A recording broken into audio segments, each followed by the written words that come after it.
Hey everybody, Girl G here. Welcome back to my channel. What's up? How you doing? Appreciate you for tuning in.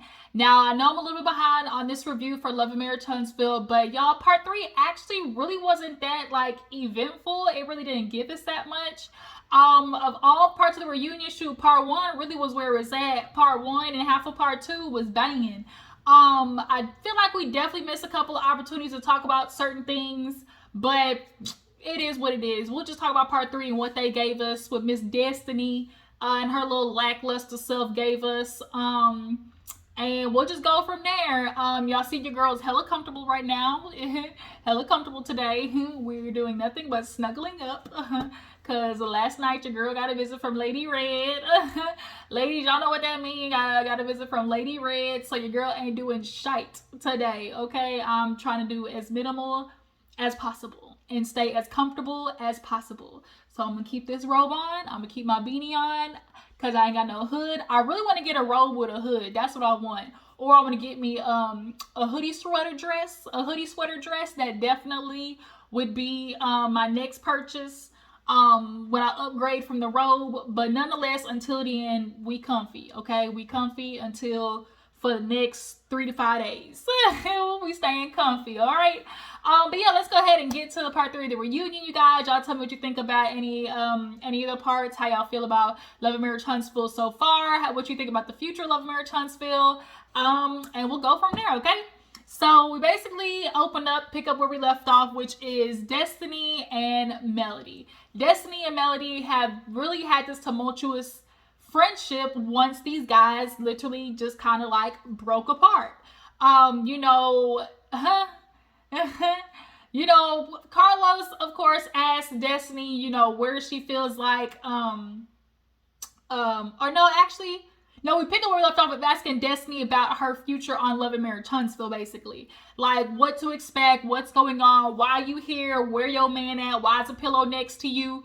And she basically was like, well, unforeseen circumstances kept that from happening. He was like, well, are you're with this guy now? And she's like, yeah, and he's like, so you're in a long distance relationship? And she's like, yeah, I am. I'm trying to work on that in therapy. And that is a thing, Destiny constantly picking long distance relationships. I feel like women who do pick long distance relationships, part of them do that because it's like a barrier. It allows them to still have their space and independence, but you still have the comfort or idea of being with somebody. And it's like a safety net essentially, but you can't keep doing that, keep picking long distance relationships, because you're adding another extra hurdle you got to jump over, which is if we do decide to get together, where I'm gonna live, and that's what happened with her and Chicken Man. That was one of the things about moving and her being by herself and not having help and all that type of thing. But nonetheless, Destiny promised, she said that she was gonna be more vulnerable and open. Kimmi and Hug kind of had a moment where Kimmi was like, girl, I be on the scene and producers be like, Kimmi, get something out of her. And then she like, bitch, don't you see me trying? Like, I'm asking 21 questions. Like, I'm 50 Cent. 21 questions. Kimmi is like, I'm trying to ask questions and she ain't giving me nothing. I'm over here hitting my head against the brick wall. And it's obvious that that's what was going on. Destiny really has decided not to give us, the viewers, so much. And how you gonna be on a show about your life, love, and marriage, and you ain't got neither? So Destiny, you and Tisha want to buddy up when it talks about storyline when it comes to male. But Destiny, you don't have one. So what else is your storyline? Melody, right? Okay. So speaking of Melody, let's move on to that part. We get into Destiny and Melody's friendship. Obviously, Carlos brings up how, Melody, Destiny was introduced through you. So how is it that we started out with you guys being so close and, ending up, to here now? And, Carlos asks Destiny where she thinks it started. And from Destiny's point of view, she feels like it started, back at the reunion where Melody was, it was two things, honestly. First, it's like, oh, it's back when, last reunion where Melody allegedly heard them talking shit through a wall. And, you know, Destiny's asking the same question Always is asking, which was, what exactly did you hear? Melody's like, I ain't gotta tell you nothing. You know, we've already discussed that. And it was like, I don't think we ever did. Like, Melody, you never did say what it was that they were talking about through the wall. This is one of the few times I do actually believe that Tisha and Destiny probably really were only recapping what was going on in the reunion. They did hear, you know, probably rebutted about Mel hitting with the, oh, you know, I'm a Scorpio. And I feel like that's what Melody heard. And for that was enough. Because at the end of the day, Destiny, you talking to a bitch I don't like. You know, and a bitch who I know don't like me. And I think that was enough for Melody to be like, okay, we need to cut it, okay? I feel like that's kind of where Melody cut off Queen quick. And like, I get it because I'm a Capricorn. We cut off too. We cut off real fast. Everybody knows Capricorn is probably one of the most emotionally static, you know, people, okay? Take a lot to get emotions out of us. And when you do, happy, sad, angry, mad, it's gonna be a lot, okay? Just know that. We don't be emotional too much. And if we ready to cut you off, bitch, it's gonna hurt because we go ghost on that ass. And that's what's happening to Destiny. Melody, you know, she was like, for her, the friendship, you know, took a turn when it's like, you know, Destiny's, you know, doing interviews. She's talking about me. Then she wants to bring it up, you know, about the whole money situation. And we've all heard about the money situation where Melody was on the nightcap. And she basically was like, well, you know, I was, you know, if I see anybody in need, you know, I was going to my friend Destiny's house.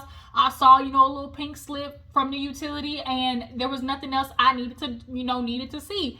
I sent her, you know, about $5,000 to $6,000. Now, Destiny is insistent that all started from Mel, but I feel like that started from Destiny. Like, can somebody give me a timeline on that? Because I really feel like that started with Destiny, if I'm not mistaken. Like, I feel like that's who opened that can of worms. And then also, too, it could have been Melody, because I do remember one time where Melody was like, oh, you know, she wants to tell me I ain't never been there for her. I've never been supporting her, but would a friend who don't support you, like, give you money while you in need? Like, I remember Melody saying something like that as well. But Destiny do be, like, I remember her doing interviews, too, talking about it. So, y'all help me out down in the comments. I don't know who it started with, but nonetheless, you know, I think Destiny has a really hard time looking like a woman in need, which is why, you know, she went back. She couldn't accept that Gucci purse because she don't want nobody feeling like they got a up on her or can look down on her. Because Destiny, she went off on a rant talking about, oh, you know, you telling people basically you paid my bills and you gave me money for my bills and utility. And Melody's like, when did I say that? Like, she didn't say that, you know, at all. And Destiny's like, oh, you know, she was allowing people to feel like, oh, I was just out here needy and I was somebody in need, and it's all because of Mel that I no longer was broken. You know, I only reason I improved and was because Mel did this for me. And it's like, whoa, wait a minute. It's like, where did all this come from? And that's just your own projection, Destiny. That was all Destiny's insecurities, all of her, you know, that was her projecting. You took that money and on the inside, you felt, you know, possibly a little embarrassed about it. I mean, obviously nobody likes borrowing money, especially from friends. You do feel like it's a vulnerable position to be in. And I think Destiny just took the money and it allowed her insecurities, allowed her to turn it into now, oh, the whole world thinks I'm, you know, broke, and the only reason I can move on up is because Melody helped me, and she's the only reason why, you know, I'm up and at it again. And, you know, like, none of those things which Melody said, but she felt like Destiny felt some type of way, like, Melody, like, you allowed the world to think this about me. And it's like, what? That's not on Melody that you feel like the world has this perception about you. Like, what was she supposed to do? Oh, I gave my friend money, but don't think she's broke. You know, like, is that what she was supposed to do? But, you know, Melody was like, I ain't got nothing else to do at this point or to prove. Like, I don't have to say nothing. Like, it's not on me to always try to defend my actions or defend what the hell you say. Like, that's not my job. And Melody is, you know, that type of person. She's gonna be quiet. If there's anything that we have seen from Melody in comparison to everybody else, Melody ain't up every day, every other day, interviewing, saying shit. I just saw that Destiny was talking shit already on a live, like last night, like yesterday. I think it's on J Lee Corner. Y'all check out her channel. I just saw the little clip of it, but the fact that she's going live talking about Melody already, like, girl, like, you really need to stop. You really need to stop. But so then they move on to how, you know, Melody also feels some type of way about, like, Destiny and Martell's relationship. She's like, here it is, I'm friends with Destiny, but for me, it's like, how am I supposed to be friends with somebody and you friends with my ex who's talking shit about me constantly, you know, saying stuff about me on the internet, trying to paint me out to be this bad guy, bad mother. Martell was, y'all know Martell was on the internet trying to drag Melody's name through the mud every other week, every other month. And so, Destiny, how do you call yourself being a friend to her, knowing that you're friends with Martell, somebody who is constantly dragging her? So I can get that. Like, it's not that it's a thing of like, oh, you got to pick sides, but somebody with a little bit of morality, like Melody said, like, we were girls, like, we were talking all the time on the phone about how we both dealing with ain't shit niggas, and then I tell you about mine, but he, you know, calling you up, ring ring, you know, calling you up on the phone, ring ring, and you answering it, and then you come back to me like, girl, here, you know, he talking about you, all he do is talk about you. Like, so obviously we know Martell's calling you to freaking vent on Melody. So if that's what's happening, that means at some point, Destiny, when you're talking to Martell, you're venting about Melody too. Okay? But Destiny went into talking about, oh, you know, I've been friends with Martell. We've known each other since high school. I didn't know anybody when I moved down here, so that's why me and Martell, you know, basically reconnected. And, you know, that's why we were always in connection and talking to each other. Cool. But just understand, in that action being taken place, Melody is now going to have a reaction, which is to back the fuck up. I no longer can be friends with you. I got to keep my peace. You are friends with somebody and interacting with somebody who keeps coming for me, and I can't do that. So I think a lot of people are just not comfortable with the way that Melody is sticking to her boundaries and not moving. And people ain't used to that. When you're used to somebody bending and you know, constantly giving in and stuff like that, the minute they actually stick hard to their boundaries, it's uncomfortable. You know, Tisha, you want to butt in with your, somebody needs a storyline. Bitch, shut up. Shut your bitch ass up before we get to talking shit about you. Okay, Tisha? Like, didn't nobody ask for you to talk about Melody in this situation, and it had nothing to do with you. It was her and Destiny. So back the fuck up, all right? Okay? With your little goddamn costume jewelry dress.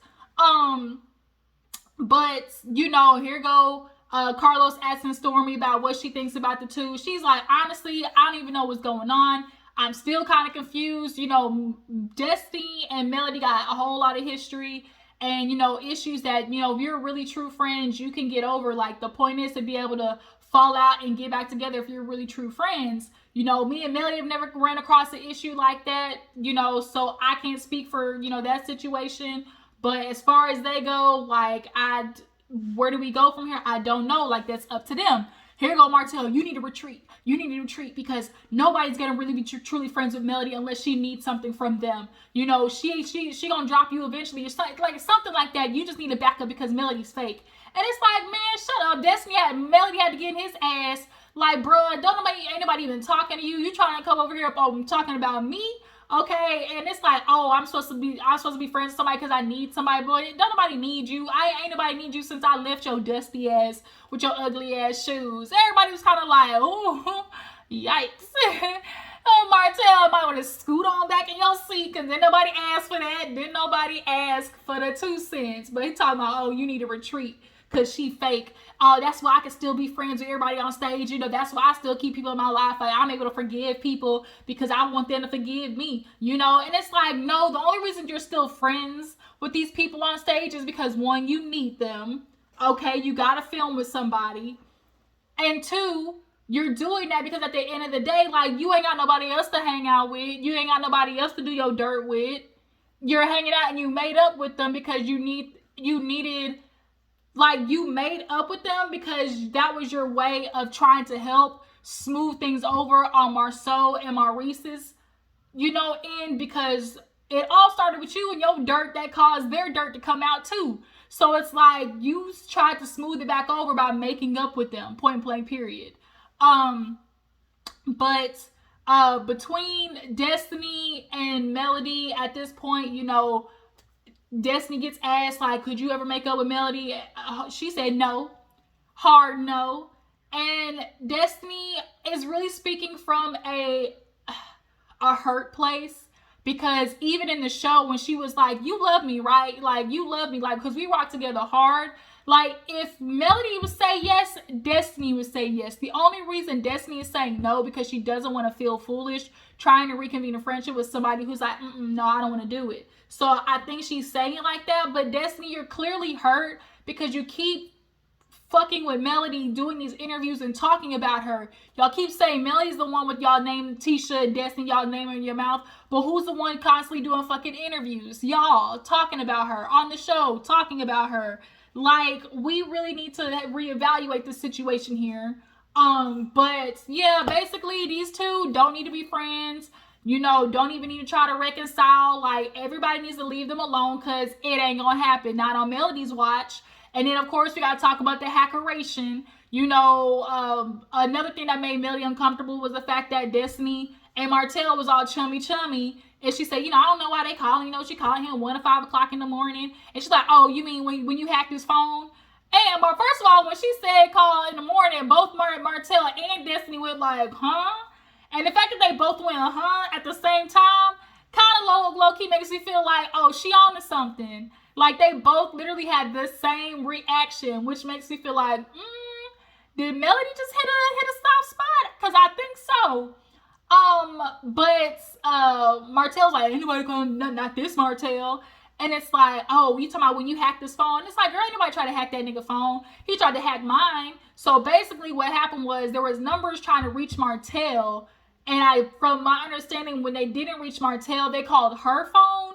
And then when she answered or didn't answer, that allowed them to be able to hack into her phone. So I'm feeling like if they did hack into her phone, like, because I heard, we've heard that it like messed up and went backwards or whatever, I think she probably was able to read Martell's phone, and that's how she saw that Destiny and Martell were talking early in the morning. Or this was a moment when her and Martell were good, and he probably told her that him and Destiny be talking morning, noon, and night or whatever. But who are you more likely to believe hacked somebody else, Martell or Melody? Who gets more out of hacking somebody? Melody don't get shit out of hacking Martell. Martell gets shit out of hacking Melody's phone. Nigga, you ain't gonna find nothing that you can use in court that's admissible in court. You ain't gonna find out, see if she talking to another nigga. There ain't nothing you can do about it, Martell.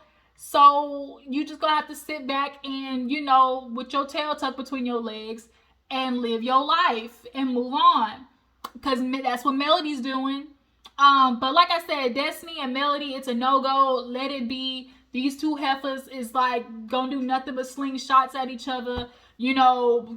Tisha, she tried to sling her shots in, calling Melody, oh, you have a dark soul. You're a devil in sheep's clothing. You're determined to blame Melody for why you're trying to ruin my family. Ain't nobody trying to ruin nothing. They asking me if what I said was the truth, and I'm not a liar, so I'm going to tell them what I said was the truth. This all started with Martell, and y'all keep going for Melody, Tisha. It all started with Martell saying your nigga had 20 girlfriends. So if you really want to be mad at somebody, you need to point it over there to the nigga sitting beside you, Martell Holt, not Melody. The one person who has the information and was talking the most on your relationship in the beginning was Martell. Melody was just giving basically the confirmation and validation because she knew too. That's all she was doing. She was just the double check, Martell, how they say check your list twice, you got to double check your answer.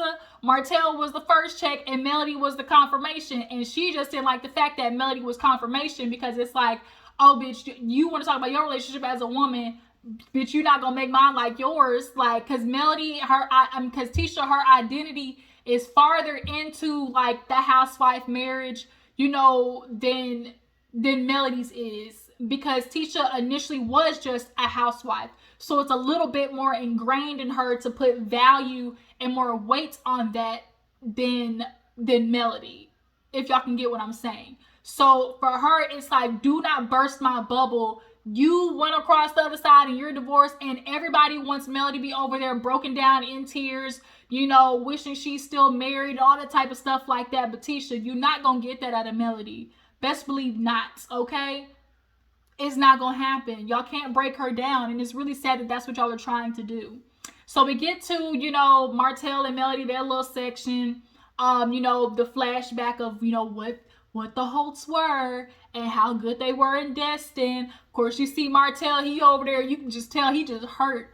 Just dick all rolled up in his belly, just hurt, okay? Just over there, hurt, gut punch. And of course, Carlos asked, you know, how do we go from there to, you know, where we're no longer speaking? And Melody let it be known because of who I'm dealing with. Martell, he's sad. You know, he looking at the video, and Carlos, of course, is asking about, you know, what he missed. And he's just like, you know, it's, you know, I miss, you know, the kids and, you know, waking up and they get to see mommy, daddy together and all the type of stuff like that. So he's like, well, you know, what is going on while the co-parenting ain't working? And Melody's like, because of who I'm co-parenting with, the type of man that he is. And at the end of the day, there is multiple receipts and different forms of evidence of how Martell is making this very difficult. How he's constantly talking about Melody as a mother. How he's constantly talking about Melody as a woman. You call her all types of bitches, sluts, and hoes. You call her everything but the child of God. You know, she's a bad mother. She puts the children with everybody. You fight for full custody. You know, Carlos was like, well, why are you fighting for, you know, primary custody? And the only thing he could think of is because she works too much. Is because she's busy doing everything. So, oh, she's so busy, you know, I don't want my kids just being watched by anybody, so let me have them. And then when you're ready, come pick them up. What? First of all, Martell, let's get something straight. The reason she's got to go out there and get the bag like that is because she had to leave your old dusty ass. And now she's a woman out there who got to get it how she lived to take care of her 4 kids. So yes, she's going to be busy because she's got a roof to put over their head and children's hair to get paid for. But, you know, of course, you ain't paying for it, obviously, because your broke ass don't got the money. And clearly you might want to back up, because if Melody wasn't out there working, doing what she doing, she wouldn't be able to afford to pay your light bill either with your old broke dusty ass. Because we all know, remember, that she had to do that. And the only reason she paid it is because the kids was at your house that week. But nonetheless, you know, she has to do all those things because she's a woman, a single woman taking care of 4 kids. But, you know, Carlos did ask him about, you know, why doesn't he want, you know, the kids to be watched by Melody's brother? And he gave some bullshit ass excuse of, oh, well, you know, Melody only met him, you know, when she was a teenager. And so it's like, what is her meeting him as a teenager got to do with anything? Because regardless of meeting him at a teenager, Martell, she's in her 30s. She's in her 30s. So that means she's known this man well over 20 years. Like, cut the shit, Martell. We really know why you don't want your kids over there or your son over there. And Carlos straight up asked, oh, it's not because, you know, her brother is gay? And he was like, no. And you see the stutter, though. You see he was stuttering, still stuttering about it. Oh, no, I mean, it's and then that's when he gave that excuse of, oh, well, she only met him when she was a teenager. Okay, but guess what? She's 30 now. So what does that have to do with anything? Like, this is Martell's last fight that he can pick with Melody. As long as he's fighting with her, as long as he's, you know, starting these beefs with her, that is his interaction. If he had no other connection to her, Martell wouldn't know what to do. he just knows I have to keep fighting with her because that's the only way I can stay in connection with her. So like Melody said, don't start a battle if you don't want me to go to war, and that's what she's doing. Bitch, we're going to war, okay? You gonna try to come for full custody of the kids? And we all know why that is too. He want the money. He want the money. If I got full custody of the kids, that means she would have to pay him child support. And we know Martell still ain't got his builder's license, so where he making money from? Because it certainly ain't no I-Nest wine. Because I ain't heard from I-Nest since. Yeah, you know, it's unfortunate that they got to that point, you know, of them two just like really going so hard at each other. But at the end of the day, like, Melody can only be quiet for so long with Martell just throwing these daggers at her. And you can't sit there and think that she's a bad mom because you kept giving her kids. And so they move on from the custody thing to talking about, you know, the relationship. And at this point, you know, Carlos kind of gets emotional because, you know, when he asked Martell, you know, don't you miss, you know, them and being married? He kind of got quiet, and I feel like Carlos allowed himself to get emotional in that moment to kind of give Martell the green light to be emotional as well in that moment. And it's like, with niggas like Martell, you kind of gotta show them, like, walk them through the emotions because they don't know how to do it. You know, black men in general don't know how to walk them, like, aren't emotionally intelligent. But, you know, Carlos broke down, was like, what I see is a man hurt. What I see is a man troubled. What I see is a man that's sad, you know, and instead of allowing yourself to just be vulnerable and straight up say, I fucked up, I miss my family, you're now picking these fights. You're now having these angry outbursts. And at this moment now, you know, Melody's getting emotional. And it's like, it's the truth. We see these little fights that he picks with Melody on the internet. We see these outbursts. And it's not cool because at the end of the day, like, you're stuck with her. And like Carlos said, like, your kids, that's family. Melody's that's family. Like, that's somebody you have to deal with the rest of your life. And you acting this way is showing that you're just hurt. And Martell, it's gonna be a hole in your heart. You know, we get it, but you should have kept your dick in your pants. Like, there's literally that's it. That's literally all you had to do was keep your dick in your pants, and you couldn't do that much. So much so that you went out during COVID, my nigga, COVID, when the world was shut down. You could not only went out there and caught you crabs, chlamydia, and syphilis, you could have caught COVID. Like, you could have caught COVID and brought it back home to your family, and you didn't give a damn. So that just goes to show the type of disrespect and lack of care that you had. And Melody is not somebody y'all really expected her to stick through that. And I think that's what also makes Martell sad, is because in his mind, he genuinely thought that he was going to continue to be able to keep doing that because they had this family. Oh, she's going to stay with me. Where's she going? Oh, she's going to stay with me. Like, what man is going to want her with 4 kids? She's going to stay with me because we got too much intertwined. We got too many businesses together. Niggas think that way. As long she got kids, she's stuck with me for life. You know, that's what they think. That's what they feel. And his hurt is based in the fact of, like, I really can't believe she left. Yes, she did. And you just gonna have to deal with that little hole in your heart, that little Melody size shaped hole in your heart. And you just need to go talk to Dr. Francis about it. Quit running from Dr. Francis. That's where they really fucked up. They should have had Dr. Francis on the reunion.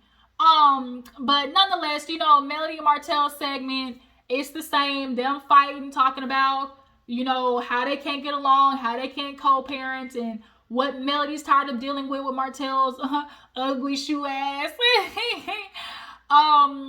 Yeah, it's unfortunate, and he really needs to figure out a way to deal with the pain so he can stop having these outbursts, feeling like that's gonna make Melody want to be around him even more. Like, now you're missing out on more of these vacations and going to Destin. And, you know, Carlos did ask, you know, what he would do differently. Does he regret anything? And he was like, yeah, I do regret it. Like, I wish I was more patient. You know, I do regret the things that I did because I do miss my family.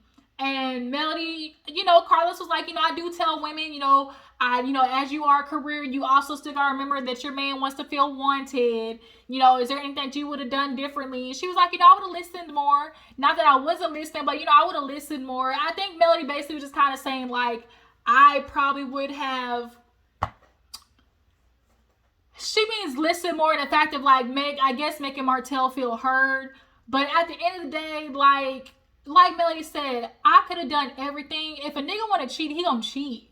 Like, that's the unfortunate part where they always put it on this woman to be everything for your man. So because what one woman won't do, another bitch will. And it's like, a woman can literally do everything. If a nigga want to cheat, he gonna cheat. Like, it's just the truth.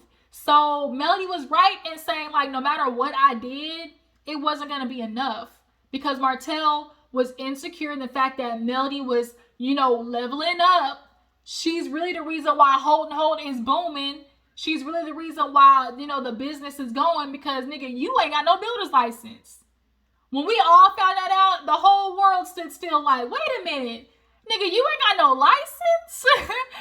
Wow, not only did you cheat, but the whole reason Hold exists is because of Melody. Oh, hell yeah, bitch, you gotta go.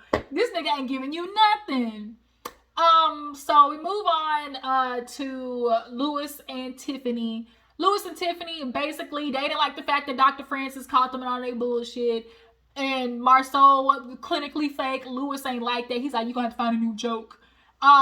Basically, he was complaining about not having enough time, not getting enough sex. I guess they fixed it because she's pregnant now. That was a horrible dress that Tiffany had on. Y'all see how Tiffany tried to throw Tisha under the bus with the only reason me and Lewis came was because I was trying to support Tisha with Marceau. And Tisha kind of had a nervous laugh because at the end of the day, Tisha tried to get Marceau ass into therapy and he keeps fighting it. So now she had to set up a whole sneak trip and invite all the other couples just to get Marceau to sit down in front to talk to somebody on the couch. Like, that is tragic. It is tragic. And it's a problem that a lot of times men avoid therapy because they don't want to hear the fact that they actually could be wrong. And the minute they wrong in therapy, oh, you found somebody to go up against me. Oh, you found them on purpose. They just don't like me because probably what you told them.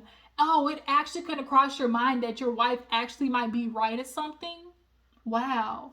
But I saw Tiffany threw that out there. That shit was I was like, bitch, I caught you. I caught what you were trying to do. But nonetheless, Lewis and Tiffany was like, yeah, I just didn't like how he tried to judge me. Opinions are like a-holes. Everybody has them.